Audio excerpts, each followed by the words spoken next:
오늘 이 시간 이 본문의 말씀을 통하여 부활이 없다면 믿음도 없다라는 제목으로 하나님의 말씀을 전하도록 하겠습니다. 오늘은 예수 그리스도의 부활을 기뻐하는 부활 주일입니다. 하지만 여러분께 한번 묻고 싶습니다. 만약에 예수님이 부활이 거짓이었다면 우리는 지금 이 자리에 있을 이유가 있겠는가? 오늘 사도 바울은 단호하게 말하고 있습니다. 만일 그리스도께서 다시 살아나지 못하셨으면 너희의 믿음도 헛되고 너희는 여전히 죄 가운데 있을 것이요 라고 말씀하고 있습니다. 오늘 우리가 보고 있는 이 본문은 부활장으로 여겨지고 있습니다. 왜냐하면 그리스도의 부활은 물론이거니와 잠자는 자들의 첫 열매가 되신 부활이요 그 가운데 또한 몸의 부활에 대해서 말씀하는 바 부활에 대한 전면적인 모든 것을 밝히고 있기 때문입니다.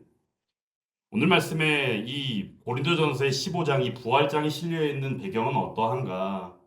사실 사도 바울이 전한 복음을 통하여 고린도 교회가 세워졌는데 이 고린도 교회 가운데 전하여진 복음 가운데 부활은 핵심 메시지 가운데 최고의 핵심이었다는 사실입니다. 그런데도 불구하고 이 부활의 메시지가 담겨 있는 복음을 듣고 복음 가운데 세워진 교회임에도 불구하고 그 가운데 함께하는 성도들 가운데에는 부활에 대하여 의심을 하거나 부활에 대하여 아예 믿지 아니하는 이들이 있었기 때문에 고린도전서 15장을 통하여 사도 바울은 부활에 대하여 다시 한번 분명하고도 확실한 메시지로서 밝히고 있다는 사실입니다. 그렇다고 한다면 왜 부활에 대하여 그들은 믿을 수가 없었는가라고 질문할 때 고린도 교회는 이방 교회이기 때문에 이방 교회인 바로 그 가운데 이방 문화로서의 헬라 문화 가운데 차지하고 있는 내용인즉슨은 사실 그들이 생각하는 내용은 바로 이러합니다. 육신은 죽으면 그 자체가 그냥 소용가치가 다했다라고 여긴다는 사실이에요. 그러므로 우리가 흔히 창세기를 통하여 우리 인간을 지으신 하나님의 그 섭리 가운데 창조의 그 능력 가운데 볼 때 우리가 흙으로 왔기 때문에 흙으로 돌아가는 역사가 있음으로 말미암아 심지어 몸의 부활까지를 말하는 이 부활에 대하여 믿는 것은 그들에게 있어서 절대 불가능한 일이었다는 사실입니다. 그러므로 그들이 이야기하고 그들이 지식적으로 말하는 바 내용은 어떠하느냐? 바로 육신에 대하여 육신의 장막으로서 영혼이 갇혀있는 하나의 감옥으로 여겼다는 사실입니다. 그러다 보니까 몸의 부활에 대하여 말한다고 한다면 그들이 생각할 때는 어떻게 생각하느냐? 안 그래도 그 감옥에 갇혀 있었던 영혼이 이제서야 육체의 죽음을 맞이하고 자유로워졌는데 다시금 몸의 부활이라고 하는 말도 안 되는 이야기를 통하여 다시금 그 영혼의 감옥이라고 이야기하는 육신에 갇혀야만 하는가라고 질문했다는 사실입니다. 그리고 그들이 말하는 바 그런 가운데에서 그것을 절대 받아들일 수 없다라고 말했다는 사실이. 그러므로 교회 가운데는 어떠합니까? 수많은 이들이 모이지 않습니까? 그러다 보니까 교회에는 수많은 이들로 인하여 수많은 문제가 따르기 마련입니다. 그러면 교회는 믿음이 있기 때문에 예수 그리스도와 함께하기 때문에 절대 문제가 없다라는 사실은 어찌 보면 우리의 생각이고 어찌 보면 이론적인 이야기일 뿐 육신을 가지고 살아가는 이 땅에 보이는 교회 가운데는 얼마든지 문제들이 있을 수 있고 또한 고린도 교회에도 수많은 문제들이 있었던 것처럼 분명하고도 확실하게 교회에게 문제가 있었다라는 사실입니다. 그 문제가 오늘 말씀을 통하여 볼 때 한 가지 바로 부활에 대한 문제였고 방금 전에 소개해드린 이러한 내용으로 그들이 받아들였기 때문에 부활에 대해서 절대 있을 수 없는 일이다라고 여겼다는 사실입니다. 그렇다고 한다면 오늘 이 시간 이 부활에 대하여 말할 때 부활이 만약에 없다면 어떻게 되겠는가? 첫 번째로 부활이 없다면 복음은 거짓이 돼버립니다. 오늘 12절 말씀 가운데 볼 때 그리스도께서 죽은 자 가운데서 다시 살아나셨다라고 전파되었거늘이라고 말합니다. 또 어떤 사람들이 뭐라고 그래요? 죽은 자 가운데 부활이 없다 하느냐? 죽은 자의 부활이 없다면 그래도 다시 살아난 것이 아니다라고 말한다는 사실이. 내용이 중에서 부활을 없다라고 말하는 것은 실제 복음의 핵심 메시지 가운데 핵심일 수 있는 이 부활을 부정하는 것은 복음조차도 거부하는 것이며 복음조차도 거짓이 돼버리는 결과가 나타나게 된다는 사실입니다. 하지만 사랑하는 여러분, 초대교회가 오순절 성령 강림의 역사를 통하여 세워지고 나서 초대교회 가운데 전한 그 복음의 메시지 가운데 핵심이 되는 메시지가 바로 부활의 메시지였음을 우리는 분명히 기억해야 합니다. 그러므로 말미암아 이 복음에 대하여 말할 때 그들은 하나의 어떤 기적이라든가 아니면 윤리적이라든가 아니면 어떤 교훈이 되는 말씀 이런 것이 아니라는 사실입니다. 이것은 바로 핵심적인 역사적인 사건이자 또한 구원의 핵심 진리로서 우리에게 왔다는 사실입니다. 하지만 당시에 어떤 사람들은 믿지 않았다는 거예요. 방금 전에 말씀드린 것처럼. 그러므로 그들은 말하기에 부활을 어찌 믿습니까? 근데 사도 바울은 단호하게 말하는 것이에요. 부활이 없다라고 말한다면 복음도 없는 것입니다. 우리가 전파한 복음도 사실은 거짓이 되어버리는 것이죠. 있을 수 없는 일입니다라고 단호하게 거부했다는 사실입니다. 사랑하는 여러분, 복음은 부활 위에 서 있습니다. 예수님이 부활하셨기 때문에 우리가 전하는 말씀도 사실이고 또한 그렇게 말씀도 능력이며 그런 가운데 우리는 세상을 향하여 당당하고도 확신을 가지고서 변함없이 그 복음을 전하고 있다는 사실입니다.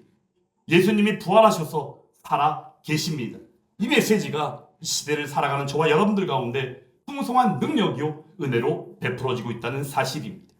그리고 두 번째로 부활이 없다면 어떠합니까? 우리의 믿음도 헛되고 또한 죄에서 해방되어지는 일도 없다라는 사실입니다. 오늘 16절, 17절 말씀 가운데 내용을 보면 그 내용을 분명하게 담고 있습니다. 16절, 17절 말씀 같이 한번 읽어보겠습니다. 만일 죽은 자가 다시 살아나는 일이 없으면 그리스도도 다시 살아나신 일이 없었을 터이요. 그리스도께서 다시 살아나신 일이 없으면 너희의 믿음도 헛되고 너희가 여전히 죄 가운데 있을 것이요. 아멘. 결국에 바로 무엇입니까? 우리가 믿노라 하지만 부활에 대하여 부활 자체를 거부해버리고 부정해버린다면 우리의 믿음도 가짜가 돼버리고 아니 우리의 믿음 자체가 그냥 있는 것도 아니라는 거예요. 그리고 더 나아가서는 어떠합니까? 우리가 볼 때 예수님께서 십자가상에서 피를 흘리시고 죽으시사 우리의 죄를 사해 주셨습니다. 그런데 3일 만에 부활하신 이 부활 사건이 없다면 십자가에 달리사 우리의 죄값을 피 흘리심으로 치러주신 그 대속의 은혜는 있을지 모르지만 결국에는 죄에서 해방되어지는 그 완전한 구원의 은혜는 없게 된다는 사실입니다. 그러면 죄에서 해방이 없게 되어지는 이 부활에 대한 부정 가능한 일이겠는가라고 생각했을 때 우리는 다시 한번 분명하게 기억할 수 있어야 합니다. 십자가는 무엇이다? 죄사함의 은혜이기도 하고 구원의 문일 수 있지만 부활은 그 문이 실제로 열려졌음을 증거하는 열쇠임을 우리는 기억해야 한다는 사실입니다. 십자가 없었다면 용서도 없고 부활이 없었다면 그 용서도 완성되지 않았을 것이다라는 사실입니다.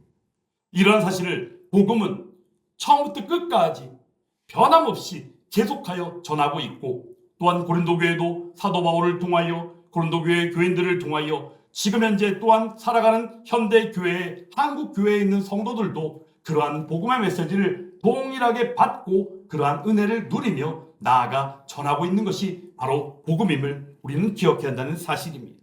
우리가 믿는 예수님은 누구십니까? 단순하게 좋은 사람입니까? 아니면 피를 흘려 죽었기 때문에 희생적인 어떤 지도자의 모습입니까? 아닙니다. 그분은 오직 한 분이신 죽음을 이기시고 다시 살아나신 우리의 구원자, 구대주 예수 그리스도라는 사실입니다. 만약 부활이 없다면 우리는 여전히 죄 가운데 있을 것입니다. 우리가 붙드는 십자가는 단지 비극적인 그냥 죽음의 상징에 불과하게 될지도 모릅니다. 하지만 예수님께서는 분명하고도 확실하게 여기 누우셨던 곳을 보라. 그가 다시 살아나셨느니라. 할렐루야. 이 부활의 메시지를 통하여 우리들에게 완전한 제3의 은혜와 함께 죄로부터의 완전한 해방으로서 복음 가운데 누리는 자유의 선포를 우리에게 풍성하게 누리게 하셨다는 사실입니다.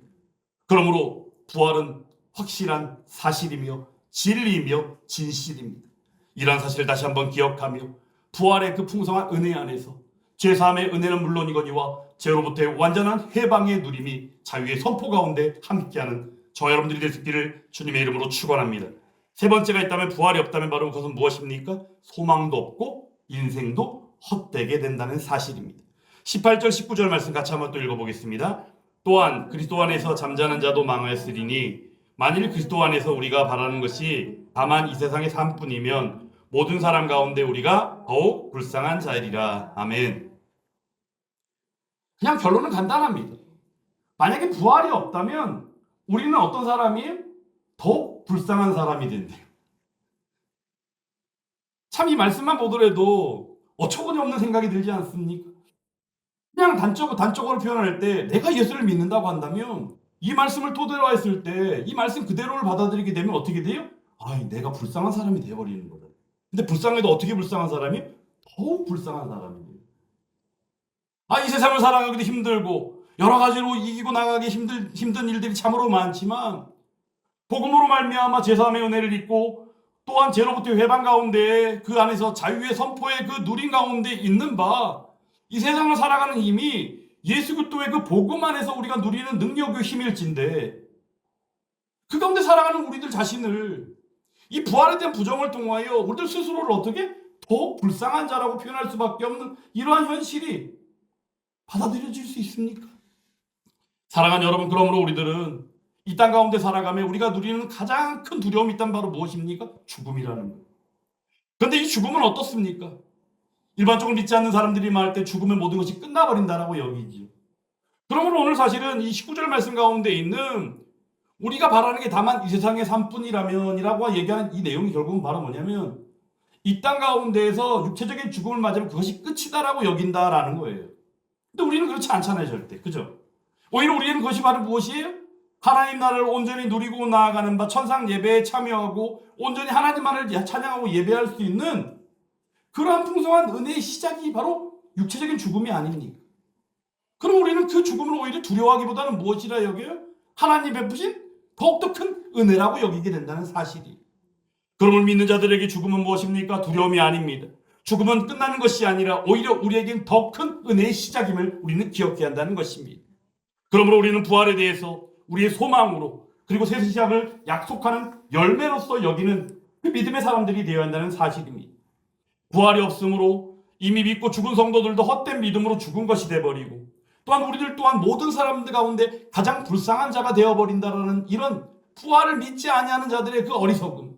하지만 우리는 부활에 대해 믿고 또한 그 부활을 통하여 온전히 부활의 첫 열매 되신 예수 그리스도를 믿는 믿음 안에서 우리들에게 죄로부터의 해방이요 마땅히 우리에게 베푸시는 바 그 부활이 우리의 소망으로 주어졌다는 것을 이 시간 믿음으로 나아가는 저와 여러분들이 될 수 있기를 간절히 원합니다. 그러므로 우리는 죽음을 두려워할 이유가 없습니다. 아니, 죽음 이후도 두려워할 이유가 없습니다. 왜냐하면 우리에게 기다리고 있는 것은 온전한 하나님 나라의 소망이며 온전히 우리에게 베푸시는 아버지 하나님의 풍성하신 은혜가 있기 때문이다라는 사실입니다.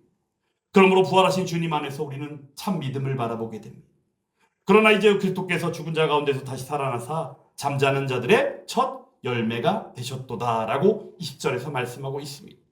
내용이 즉슨 사도 바울이 이처럼 부활을 믿지 않는 이들을 향하여 안오하게 한마디를 하고 있다는 사실이 이제 그리스도께서 다시 살아나셨습니다. 부활의 선언인 것입니다. 이 선언이 바로 이 시대를 살아가는 복음 가운데 은혜를 누리고 또한 그 가운데 누리는 바 복음을 전파하는 가운데 함께하는 그리스도인이라면 우리의 동일한 선언인 줄 믿습니다. 그러므로 우리의 믿음이 살아나고 또한 말씀이 살아나며 그 가운데 우리가 살아가는 인생이 다시금 새로워지는 가운데에 그러한 은혜의 역사를 경험하는 저와 여러분들이 다 되어야 될 줄 믿습니다. 그러므로 우리는 그 안에서 오늘도 믿음을 붙들며 나아가야 합니다.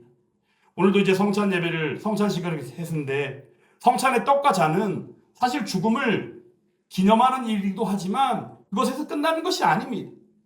예수 그리스도와 연합이고 참여라는 사실입니다. 우리는 주일 예배를 통하여 부활주일 감사 예배를 통하여 성찬식 가운데에서 예수 그리스도와의 연합이며 참여 가운데 함께 그 은혜를 누린 줄 믿습니다. 그리고 그 안에서 부활의 생명을 선포하는 믿음 가운데 함께하게 되었다는 사실입니다. 사랑하는 여러분, 이 시간 함께 고백할 수 있기를 원합니다. 부활이 없다면 복음도 없고 부활이 없다면 죄로부터의 자유도 없고 부활이 없다면 믿음도 없고 부활이 없다면 그러므로 우리는 그것을 믿지 않습니다. 우리는 단지 믿을 뿐입니다. 예수 그리스도의 다시 살아나심을 말입니다.